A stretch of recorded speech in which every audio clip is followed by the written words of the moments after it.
à tous. CQFR un peu spécial ce matin. Il n'y avait pas de match hier soir. C'était Thanksgiving aux États-Unis. Du coup, on a voulu essayer un nouveau format. On va lancer quelque chose, c'est-à-dire on est avec Théo. Il est avec nous en régie. Et Théo va nous Enfin, poser des questions. Eh oui, enfin, il a le droit à la parole dans le CQFR.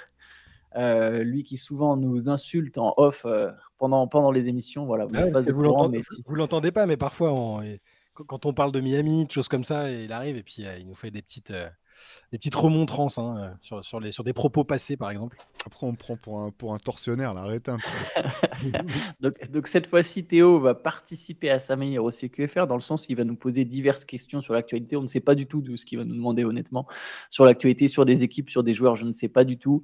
Donc voilà, Théo, écoute, je te propose qu'on te laisse la parole, enfin qu'on te laisse poser tes questions du coup, et Shai et moi allons tenter d'y répondre. Ok, bah allez, je vais partir avec une équipe finalement qui fait plutôt un bon début de saison, ou un début de saison correct, mais dont on parle peu. C'est l'équipe de New York, l'équipe des Knicks, voilà, chère à beaucoup de nos auditeurs, enfin, des gens qui écoutent le CQFR. On s'était dit que voilà, c'était certainement une des équipes qui était en pole position pour essayer d'aller récupérer Joel Embiid quand il en aurait marre de Philly. Mais vu que ça se passe bien à Philly, je me demandais quel était votre avis sur l'état actuel de New York, leurs ambitions pour la saison. Comment est-ce que vous voyez les Knicks? Hmm. Eh ben, d'habitude, il y a quand même, avec Tom Thibodeau, que je suis toujours l'un des rares à défendre dans les saisons où ça va pas. Il y a toujours une saison sur deux où c'est un peu la galère. Là, ça a démarré de façon plutôt correcte et discrète. Moi, j'ai toujours l'impression qu'ils ont tu sais, qu'ils sont en place pour monter ce fameux trade, enfin pour passer à l'action s'ils veulent avec un gros joueur. A priori, ce sera pas Embiid tout de suite, mais ils ont plein d'éléments en place pour accueillir une star. Si on n'en parle pas beaucoup d'Enix aussi, c'est que c'est ce que tu disais, Théo, non, c'est une équipe dont on parle pas beaucoup, mais c'est parce qu'il n'y avait pas l'élément de surprise d'interrogation sur des nouveaux joueurs qui étaient là. C'est la même équipe en fait. C'est quasiment la même équipe que celle qui avait passé le premier tour l'année dernière. Et moi, quand je les regarde, alors forcément, il y a moins d'excitation qu'avec d'autres équipes, comme je disais, où il y a de la nouveauté, mais j'aime plutôt bien ce que je vois. J'aime la façon dont Randall il a augmenté. Il est sorti du trou dans lequel il était sur le tout début de saison. Je trouve que Mitchell Robinson, il est discrètement énorme aussi. Brunson, il est plutôt égal à lui-même. Il est aussi dans les meilleurs shooters à 3 points de la ligue. Là, ce matin, justement, je faisais un petit article sur les shooters et il est dans le top 5 ou top 10 des plus adroits. J'aime bien, mais j'arrive toujours pas à me dire c'est une équipe qui peut faire mieux que qu'une participation à une demi-finale de conf, ce qui est déjà très bien quand tu n'as pas de superstar. Mais voilà, c'est pour ça que je pense qu'on n'en parle pas beaucoup parce que les gens n'envisagent pas forcément un plafond très très élevé. Du coup, c'est cool parce que c'est New York, c'est cool parce qu'il y a des petits joueurs qu'on aime bien, mais on est un peu tous, je pense, dans l'attente d'un truc qui les ferait vraiment basculer parmi les vrais contenders, quoi. Moi, je pense que c'est l'équipe typique du milieu de tableau à l'Est. J'ai l'impression que des équipes comme ça à l'Est, il y en a 4 ou 5, tu vois. C'est dur de dire qui sera le plus fort entre Indiana, entre Atlanta, New York, etc. Pour l'instant, New York est 6e, 8 victoires et 6 défaites. Donc les Knicks se sont bien installés, mais il y a une espèce de pack, voilà, Indiana, Cleveland, Atlanta, Cleveland. Est-ce que Brooklyn et Toronto me paraissent un peu en dessous, mais en termes de bilan, c'est pas très loin. Donc, qu'est-ce que ça va donner sur la saison en fonction des blessures? C'est dur de savoir. J'ai l'impression que New York est une équipe qui peut viser entre la 5e et la 10e place. Après, quelque part, rester solide, gagner en cohérence et en continuité aux Knicks, je pense que ça serait une bonne chose dans le sens où tu sais que c'est un marché qui va attirer potentiellement peut-être un jour une star. En tout cas, eux ont les assets pour le faire venir, comme tu en as parlé, Shai. Ça reste une très, très grande... Enfin, voilà, ça reste une ville-monde. C'est le plus grand marché des États-Unis. Ça attire un peu moins que Los Angeles pour tout un tas de raisons, mais ça reste le plus grand marché des États-Unis.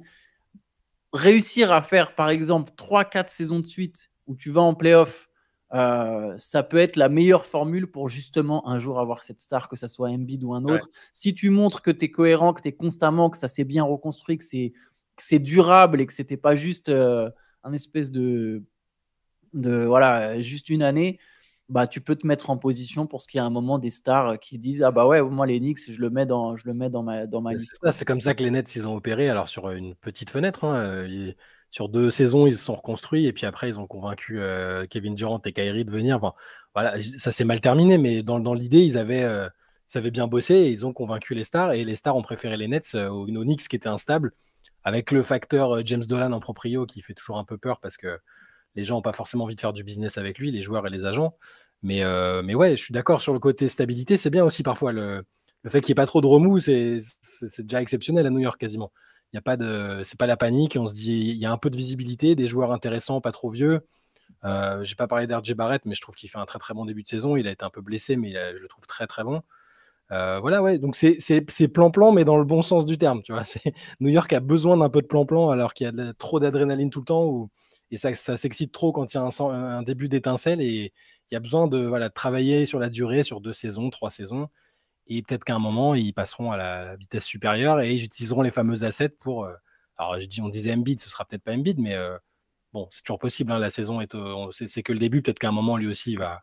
Mais ils sont en place pour accueillir une star à un moment. Et en attendant, on les laisse bosser. C'est très bien. Et j'ai envie de parler d'une autre équipe, peut-être l'équipe dont on a le moins parlé dans le CQFR cette année. Et je vais commencer par une remarque digne de Vernon Maxwell. Est-ce qu'on est sûr qu'il y a Internet dans l'Utah? Parce que il faut peut-être les prévenir que c'était l'an dernier, en fait, la draft pour Victor Wembanyama, dans le sens où l'an dernier, ils ont cartonné, alors qu'on s'y attendait pas du tout. Et cette année, le Jazz, qui est à 4 victoires, 11 défaites, 13e à l'Ouest. Qu'est-ce qui se passe du côté du Jazz? Mais en plus, ils ont cartonné au début. Ouais. Mais au final, ils n'ont même pas fait le play-in. Donc, c'était vraiment un. Ça, on l'avait dit pendant l'année, au cours de saison, que c'était sans doute entre guillemets un mauvais calcul. Je pense que même si Mark Cannon est intéressant, il n'est pas amené à être vraiment un pur franchise player. Après, bon, s'il avait des meilleurs joueurs autour de lui, l'équipe gagnerait sans doute un peu plus. Ouais. Mais oui, eux, ils ont besoin de leur top prospect. De toute façon, Chat, il va sans doute parler de cette photo de Danny Ainge qui regarde Willardy. L'an dernier, il se dit mais qu'est-ce que tu fais, mec? Tu es en train de casser tous les plans. Après, bon, c'est vrai qu'il te faut un joueur générationnel pour vraiment viser les sommets, mais Utah, cette année, va être une des plus mauvaises équipes, quoi. Et là, ils vont peut-être finir par enfin transférer certains de leurs vétérans. Ouais. Je pense notamment à Jordan Clarkson qui score. Qui est leur meneur titulaire sur certaines séquences.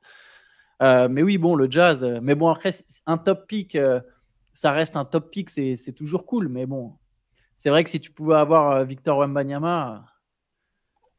Mais ouais, la saison dernière, c'était. Moi, j'aimais bien Utah parce que tu as le côté les mercenaires Enfin, les mercenaires, ils n'ont pas décidé d'être tradés, mais ils se sont tous retrouvés au même endroit, dans un endroit où ils ne devaient pas rester longtemps. Et puis, ils se sont tous chauffés pour être compétitifs. C'était sympa. Mark Cannon qui passe un cap. Des mecs auxquels on pensait même plus, comme Olynyk, qui sont très bons. Et là, c'est un peu... Pourtant, quand ils pensent, quand ils réfléchissent, ils ont quand même fait venir un John Collins, qui est quand même un bon joueur de NBA. Enfin, c'est un mec qui est en double-double fréquemment, qui à Atlanta a été bon à un moment. Il y a des joueurs intéressants, mais ouais, là, maintenant, il n'y a plus l'effet de surprise, en fait. Il n'y a plus l'effet de surprise, que ce soit au coaching, sur le profil des joueurs qui sont là.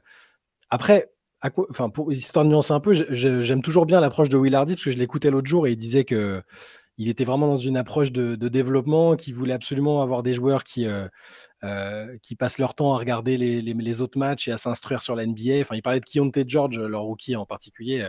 Genre le gars rentre chez lui et au lieu de se reposer, il regarde d'autres matchs NBA, tu vois.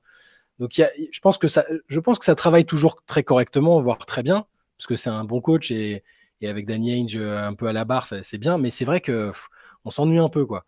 On s'ennuie un peu, il y a plus ce côté surprenant. Là, tu vois le dernier match, ils perdent contre Portland, ils prennent une tôle contre Portland, enfin plus 15 ou plus 16. Alors Portland est une des équipes les plus faibles cette année. C'est difficile d'entrevoir tout de suite un peu de lumière parce que ça va dépendre du pic qu'ils vont avoir. On n'a pas encore étudié en profondeur la prochaine draft. Il n'y a pas le fameux prospect générationnel comme Wembanyama cette année, a priori. C'est ça, ils sont redevenus dans un anonymat qui a parfois été le leur par le passé. Et c'est vrai, tu as raison, Théo, on n'en parle jamais en fait. C'est pas du tout l'équipe. C'est déjà une équipe et un marché qui sont peu sexy pour les gens, pour le grand public. Et là, quand il n'y a pas des résultats surprenants ou un joueur marquant, avant, nous regardait, il y avait Rudy Gobert forcément, Donovan Mitchell, il a ses fans aussi. Là, tu regardes pourquoi? Tu regardes pour Mark Cannon, c'est cool. Moi, j'aime bien Mark Cannon aussi, mais tu as raison, Antoine. Je pense que c'est pas une. Non, mais déjà, il faut jamais le faire 3. Il faut vraiment arrêter Il y a une blague dans le livre, on dit que c'est un crime contre l'humanité de vouloir s'entêter à faire jouer Lauri Markkanen poste 3. Le line-up Markkanen, Collins, Walker Kessler ne marche pas du tout.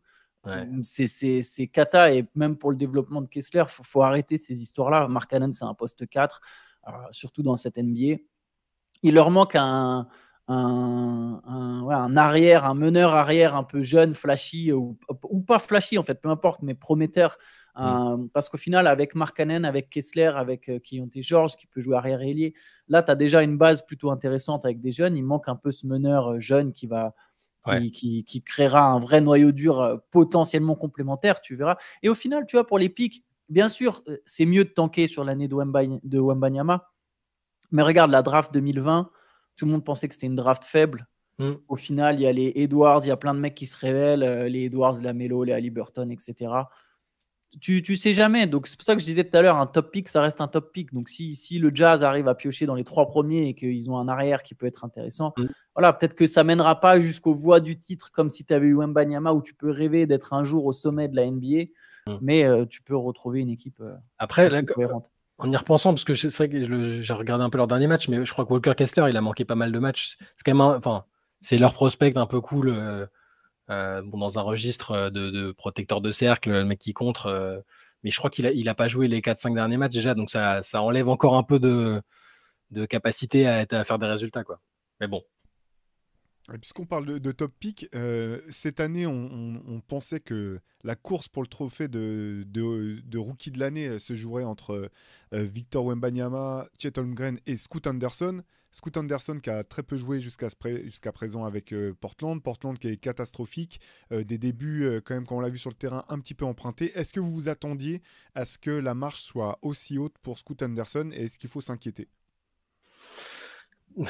À partir du moment où il a été blessé, donc c'est compliqué, il n'a pas pu enchaîner. Quand les débuts ont été poussifs, mais ça arrive à tout le monde, à tous les rookies quasiment, surtout les arrières, j'ai l'impression d'ailleurs. Dans une équipe qui est foutue bizarrement quand même, avec des joueurs qui sont quand même de qualité, mais qui ensemble, soit c'est trop jeune, soit c'est pas assez compatible. La vraie réponse, je pense que ça va arriver maintenant, qu'il va pouvoir enchaîner les matchs. Là, il met ses fameuses lunettes de protection aussi, parce qu'il y avait des soucis avec ses lentilles. Donc, il est a priori à 100% physiquement. Il est protégé des impacts au niveau des yeux. Là, si tu me dis qu'il fait 15-20 matchs avec encore énormément de pertes de balles, très peu d'adresse, et que Portland perd tous ses matchs, alors je ne vais pas m'inquiéter, mais je vais être déçu. Ouais. Je dirais que je ne m'attendais pas à ça, parce que ce qu'on avait vu de lui en Summer League, pré-saison, tout ça, il avait d'ailleurs déjà été un peu blessé. C'était plus prometteur que ça, quoi. Normalement, physiquement, le garçon est ultra prêt, il a des tonnes de qualité. Donc moi là, je reste optimiste, je m'attends à ce qu'il soit plus performant sur la séquence qui arrive jusqu'à la fin de l'année civile, et un peu au-delà. Je pense qu'on va avoir un meilleur Scoot Anderson. Avec les goggles, c'est pas sûr, hein, pour l'adresse. Hein. Franchement, c'est très. Je pense, à mon avis, c'est très dur d'être adroit avec des lunettes, surtout pour un mec qui en a jamais porté avant. Donc, je suis pas sûr que son adresse va forcément monter avec les goggles. C'est peut-être le moment où il va les retirer que ça va aller mieux, mais je suis pas convaincu qu'avec les goggles, il va réussir à être adroit. Je pense que ça va être compliqué pour lui. Après, par contre, je te rejoins complètement sur le fait qu'il est tôt. Il y a encore très peu de matchs. Il a été blessé. Moi, je suis quand même un peu déçu. Hein. Je ne vais pas vous mentir. Les débuts, je m'attendais un petit peu à mieux. Après, bien sûr que des rookies aient des difficultés, qu'il y ait des pertes de balles, mais je m'attendais quand même. C'était vraiment très, très, très, très, très compliqué quand même pour Scoot Anderson. C'était vraiment pas les débuts d'un 3e choix de draft, quoi. Tu vois, Wembanyama, Miller, tous ont eu des problèmes, ont perdu des ballons, ont raté des choses, ont eu des problèmes de faute. Lui, c'était vraiment tout en même temps, quoi. Il y avait pas beaucoup de positifs. Bon, il a lâché un match à 7 passes, là, le dernier match. Je l'ai pas vu, le dernier match, donc je ne vais pas trop commenter là-dessus, mais je m'attendais quand même à un petit peu mieux. Après, par contre, voilà, il est tôt, il peut enchaîner. Moi, la question que ça me fait me poser, c'est le niveau de la J-League, en fait. Les niveaux des prospects, le J-League init, déjà, j'y croyais pas beaucoup au début. Alors, bon, on n'a pas encore un vrai retour là-dessus. Il y a eu que quelques années, mais je me disais, ouais, tu fais jouer quasiment que des jeunes ensemble, à un niveau faible. Tu vois, est-ce que vraiment ça vaut quelque chose? Est-ce que c'est quand même. T'as pas les... Alors, oui, il y a des bons coachs en J-League, mais. Enfin, je sais pas, le côté formateur de la NCAA m'inspire généralement plus confiance. Et on le voit, franchement, les prospects qui sont sortis du init pour l'instant, Jalen Green est presque celui qui s'en sort le mieux, si je dis pas de bêtises, mais c'est pas non plus le mec où tu te dis, ah ouais, ma franchise, je vais la construire demain autour de lui.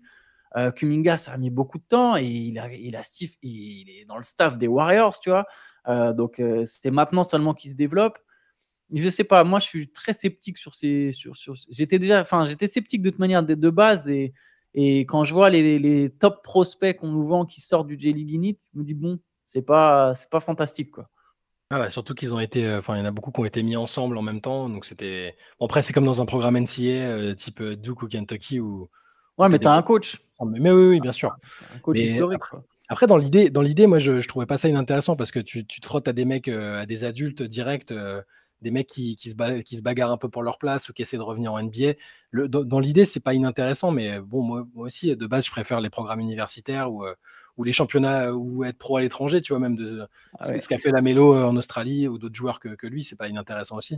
Je pense pas que ce soit forcément une mauvaise voie, mais bon, de toute façon, c'est encore tôt. Hein, c'est encore tôt. Moi, ce qu'on a vu de lui, d'Henderson, je pense quand même qu'il y a matière à faire, surtout physiquement, Oui. athlétiquement. Il a besoin d'être en bonne condition. C'est un mec, il a un jeu où il faut qu'il soit affûté, qu'il puisse enchaîner les matchs. Sinon, c'est compliqué quand même.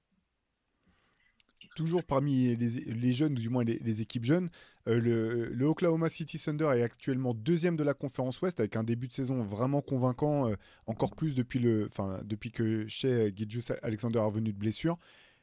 Est-ce que cette équipe peut, selon vous, vraiment se mêler aux prétendants à la finale dès cette saison? Non. Non, j'ai l'impression qu'être jeune, ça aide à traverser la saison régulière. On le voit avec les Timberwolves. On l'a vu l'an dernier, hein, c'était pareil, tu vois, les Kings, les Grizzlies, c'est deux équipes qui étaient très bien placées et on disait quand même non, mais t'as pas ce qu'il faut pour aller en finale. Et la preuve, les deux équipes sont sorties au premier tour. Tu vois, les équipes jeunes en saison régulière, j'ai l'impression que ça tient un peu mieux l'enchaînement des matchs, il y a moins de blessures.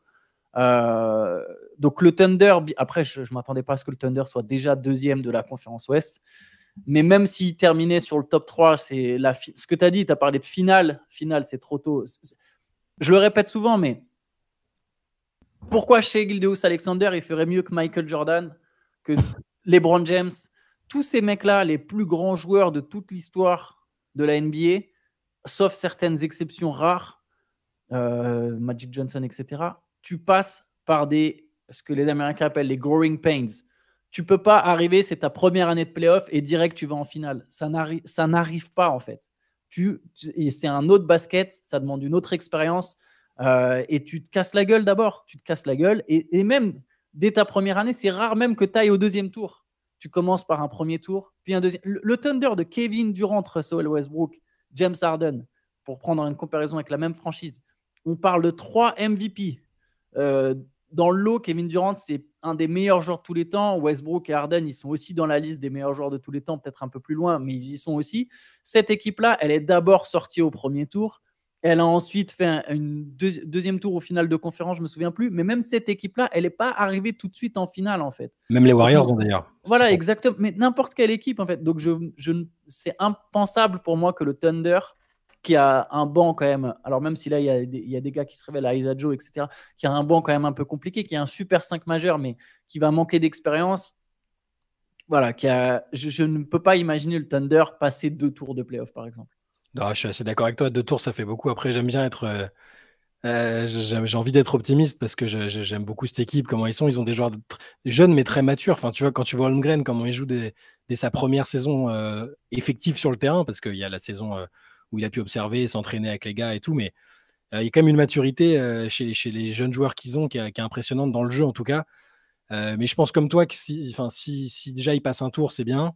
Et après, en fonction de l'adversaire, on ne sait jamais, mais c'est pas un contender. Clairement, c'est pas un contender. C'est une équipe qui aspire à accéder au haut de la conférence et à y rester. C'est aussi ça qui est intéressant, c'est de ne pas faire un one-shot et après de disparaître parce que tu as eu l'impression que tu avais tes chances pour le titre ou la finale et que tu n'y es pas allé. Il faut de la régularité et il faut déjà qu'ils arrivent à acquérir ça. Je pense qu'ils vont le faire par contre. Je pense qu'ils vont évidemment, je pense, aller en play-off. Je pense qu'ils sont tout à fait capables de passer un tour, sauf mauvais match-up contre une équipe plus forte en théorie mais qui aurait raté sa saison régulière. Ça arrive aussi. Sinon, ils ont dans les pattes une demi-finale de conf, je pense. Au-delà, je serais aussi assez surpris parce que ça impliquerait qu'ils ont 0 blessure au moment clé. Parce que là, quand même, tu as raison, il y a le 5 majeur. Si tu enlèves un des joueurs important de l'équipe. Tu vois, ne serait-ce qu'un Lugansdort, par exemple, tu vois, si tu perds ton meilleur défenseur, le mec que tu dois envoyer sur la star adverse, tu n'as plus les mêmes chances en playoff. Je parle même pas de si Shea est blessé ou même Holmgren, hein, en fait. Quasiment n'importe quel joueur de la base la plus importante, ce serait une cata. Je suis d'accord. Je suis d'accord avec toi. De demi-finale, ce serait beau déjà. Ouais, honnêtement, je suis même pas sûr qu'il passe le premier tour. Ça dépendra du match-up. C'est un autre basket, les playoffs. Le Thunder aura besoin énormément d'adresse. Parce que s'il n'y a pas d'adresse, le manque de spacing chez, ça peut lui tomber sur la tête en playoff, même si lui, il sera fort. Après, voilà. Le Thunder, je suis comme toi. Je me dis que ça peut passer un tour, mais je ne suis pas encore méga convaincu. On verra les affiches. De toute façon, c'est dans longtemps. Mais en fait, même si ça passe pas un tour, ce qui est sûr, hein, ce qu'on est en train de voir avec le Thunder, c'est qu'attention, cette équipe, elle arrive. Cette année-là, c'est l'année où vraiment elle arrive. Elle est forte. On l'attendait et elle répond aux attentes déjà de suite. Elle est forte, elle est jeune et elle a deux très, très, très, très, très, très bons joueurs. J'insiste sur le nombre de traits. Holmgren, c'est peut-être pas un franchise player, mais c'est un mec qui va avoir des sélections All-NBA. C'est le deuxième meilleur joueur du Thunder. Chez Gilgeous-Alexander, c'est un candidat au MVP, comme tu l'as très justement souligné, Shai, à chaque fois. Et là, avec ces deux mecs-là, en fait, peu importe qui t'as autour, tu vas réussir à bien entourer. Et pour le coup, il y a déjà quelques bons gars autour. Et en fait, dans les années à venir, tant que tu as ces deux-là ensemble, le Thunder va être très, très, très sérieux à l'Ouest. Et si tu me reposes la question dans un an, là, je pourrais sans doute te dire, ouais, le Thunder peut peut-être viser la finale. Je continue avec une équipe qui est partie bien mieux qu'on aurait pu l'imaginer, les Sixers. On ne sait pas si même le staff lui-même imaginait un tel début de saison. Les Sixers qui sont deuxième ex-aequo, hein, il y a plusieurs équipes à l'Est avec le même bilan. Ouais. Est-ce que, construits tels qu'ils sont, les Sixers peuvent être des prétendants au titre, pour le coup, ou est-ce qu'il faut absolument en passer par un trade cette saison? Est-ce que les deux, est-ce que c'est compatible? Enfin, est-ce que l'un va avec l'autre? Je pense que... Ah oui, on est tous un peu surpris parce qu'on s'attendait à un scénario compliqué, pour pas dire catastrophe, avec le trade d'Arden qui traîne et tout ça. Mais il y a la bonne surprise dont on a déjà parlé, c'est Embiid qui a un niveau énorme, Tyrese Maxey qui est très bon, ça on l'avait un peu plus vu venir. Je pense qu'ils sont... Pareil, si on se projette dans les playoffs, je pense qu'ils sont trop justes et il va leur manquer de la force de frappe. Je suis un peu de l'avis de Marcus Cousins qui était sur Showtime l'autre jour et il lui demandait ce qu'il voit les Sixers comme un contender à l'Est et il disait mais sur la saison régulière c'est top, ce qu'ils sont en train de faire c'est vraiment bien et tout, mais ils vont manquer de force de frappe. Si tu te limites à Embiid et Maxey autour, je trouve que ce sera léger dans le contexte de playoff, en sachant qu'historiquement Embiid en playoff c'est toujours un peu plus compliqué. Sans parler du fait qu'il arrive toujours à 50% de sa condition physique ou parce qu'il a des blessures et autres. Tyrese Maxey, il va avoir le niveau All-Star cette année, mais en playoff, pour aller jusqu'au bout, c'est dur. Hein, même, et à l'Est, avec les équipes qu'il y a. Non, je pense. Alors, et après, est-ce qu'il faut faire un trade? Oui, mais lequel? C'est toujours la question. S'ils font un trade malin, type... Alors, je prends ce trade en référence parce que c'est un des récents qui avait vraiment payé au centuple. Quand les Bucks ont fait venir Jrue Holiday, ça a tout changé pour eux et ils ont gagné le titre. C'était ce qui leur manquait. S'ils arrivent à faire un move de cet ordre-là avec un vétéran qui leur apporte vraiment quelque chose qui leur manquait et qui leur permet de rivaliser avec Boston et Milwaukee notamment, ouais, faut le faire. Sinon, je suis pas sûr que ce soit ultra pertinent. Moi, je suis d'accord. Ça manque de force de frappe pour vraiment viser le titre. À un moment, on le sait, les équipes qui gagnent, il faut aussi des talents. Il y a une accumulation de talents, pas forcément de stars, mais de talents. Après, il faut des talents qui collent bien entre eux, bien sûr, mais il y a cette question de force de frappe que tu soulignes. Moi, je suis d'accord avec toi. Je pense que les Sixers, grâce à leur manière de jouer, le fait que ce soit moins prévisible, l'ambiance qu'il y a autour aussi du groupe, les Sixers ont peut-être un upset dans les jambes. Genre, je serais pas si surpris si Philly élimine un des deux cadors de la conférence Est, que ce soit Milwaukee ou Boston. Je dis pas que c'est forcément le cas. S'il y avait une série Milwaukee-Philly, je miserais d'abord sur Milwaukee, mais je serais pas surpris si Philly gagnait cette série. Par contre, je vois pas les Sixers faire deux upsets en playoff. Je pense que pour ça manque de talent. Par contre, comme toi, je ferais pas forcément un trade en fait. Ça dépendrait vraiment du trade en question. Mais si on parle, voilà, après s'ils peuvent récupérer Siakam ou Anunoby, tu rajoutes Siakam ou Anunoby dans cette équipe sans perdre trop d'assets. Imaginons que tu perdes surtout des pics, c'est risqué, hein, mais imaginons que tu perdes surtout des pics. Oui, là, effectivement, tu as une équipe qui devient vraiment de plus en plus sérieuse et il y a une fenêtre où peut-être que tu peux faire 2 upsets. Mais dans l'idée, je ne ferais pas forcément un trade à part peut-être pour ces gars-là. Et juste là où je miserais si j'étais Philly, c'est de montrer à Embiid, regarde, on a un basket différent. Ok, le résultat est le même. On est sorti en demi-finale de conf. Ou même peut-être on est allé en finale de conf. On a réussi à sortir Milwaukee, mais oui, on n'est pas allé jusqu'au bout. On a perdu contre Boston. Regarde, déjà, on a passé une étape de plus. Tu vois que notre jeu, ça fonctionne mieux. On a passé une étape de plus alors qu'on avait perdu une star pendant la saison.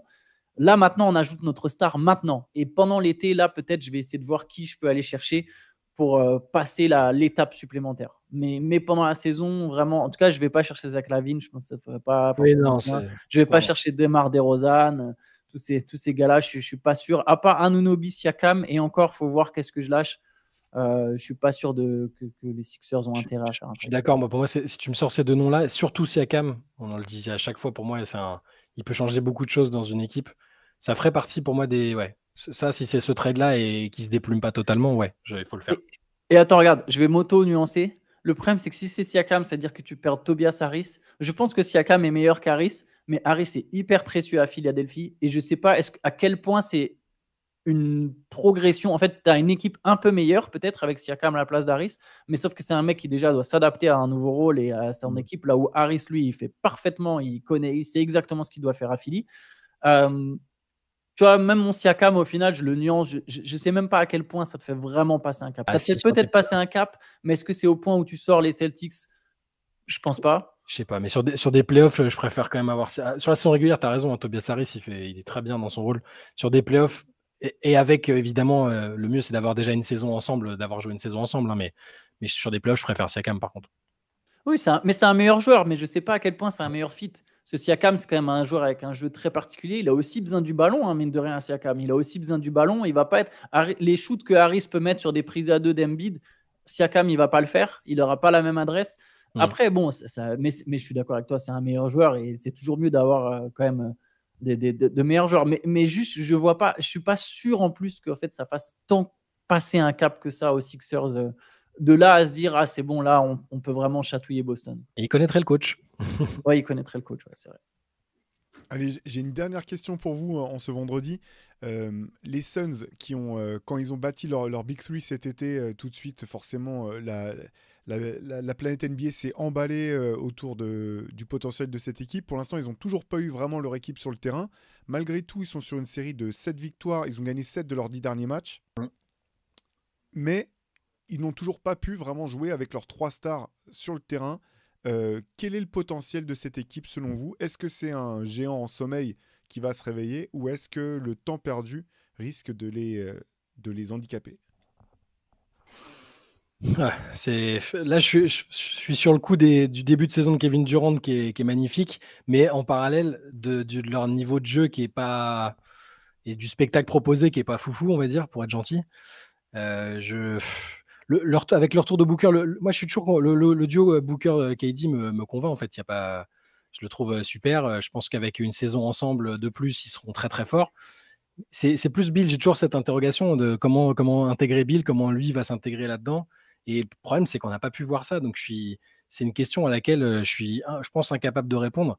J'ai en sommeil, forcément, sur le papier, 3 talents comme ça, c'est déjà gigantesque. Et même juste KD et Booker ensemble, c'est quasiment un géant en sommeil. Donc, je ne sais pas si toi, Antoine, tu les vois vraiment, tu leur vois un plafond plus. Moi, j'aime pas trop comment ça joue, en tout cas. Dans tous les cas, même avec la ça joue un peu mieux, cela dit. Ça joue un peu mieux. Avec Booker, un peu mieux qu'au début. Ouais, Booker qui est là, c'est un peu mieux, mais je n'arrive pas à.